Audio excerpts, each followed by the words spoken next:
saya nggak nyuri. Kita laporkan saja dia. Episode ketika cinta memanggilmu pada malam hari ini, Amira pun dalam bahaya. Amira dibawa ke kantor polisi. Amira dituduh telah mencuri sejumlah emas di tempat pekerjaannya saat ini, sehingga Amira pun ketakutan dan panik jika dirinya harus dipenjara. Sementara itu Amira tidak mengetahui bahwa Aksa dalam bahaya. Begitu juga dengan Aksa. Aksa yang tidak mengetahui bahwa Amira telah mendapatkan masalah di dalam pekerjaannya yang telah dibawa ke kantor polisi. Amira telah dituduh mencuri emas. Sementara itu Aksa awalnya baik-baik saja.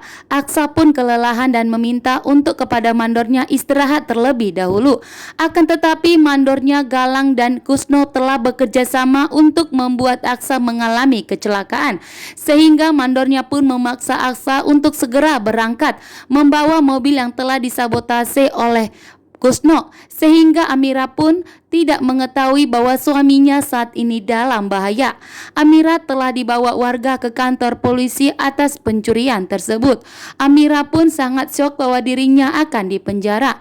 Namun ternyata ada Galang yang mengetahui bahwa saat ini Amira dalam bahaya karena Kusno telah memberitahukannya kepada Galang karena Kusno telah mencuri di tempat di mana Amira bekerja.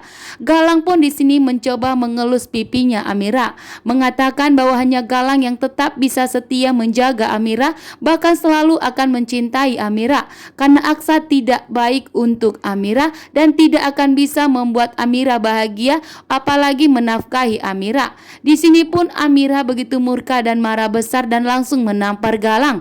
Akan tetapi Galang tidak akan pernah berhenti untuk mendapatkan Amira.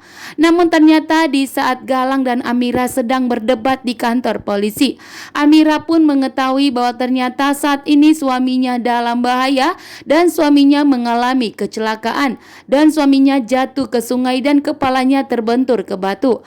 Amira pun benar-benar panik dan ketakutan. Amira langsung lari dari kantor polisi menuju rumah sakit. Galang pun sudah mengetahui bahwa ternyata Aksa mengalami kecelakaan, tentunya membuat Galang pun bahagia. Galang pun ikut bergerak ke rumah sakit untuk memastikan kondisi Aksa saat ini agar Aksa meninggal dunia. Namun ternyata sesampainya di rumah sakit, Amira pun menangis dan syok melihat kondisi Aksa saat ini karena Aksa harus segera melakukan operasi. Itulah permintaan dari dokter karena kepala Aksa mengalami cukup serius sehingga Aksa harus segera dioperasi. Namun ternyata Amira tidak mempunyai uang sedikit pun. Amira saat ini kesulitan mengenai keuangan. Namun ternyata Galang pun memberikan uang 200 juta ke ATM-nya kepada Amira.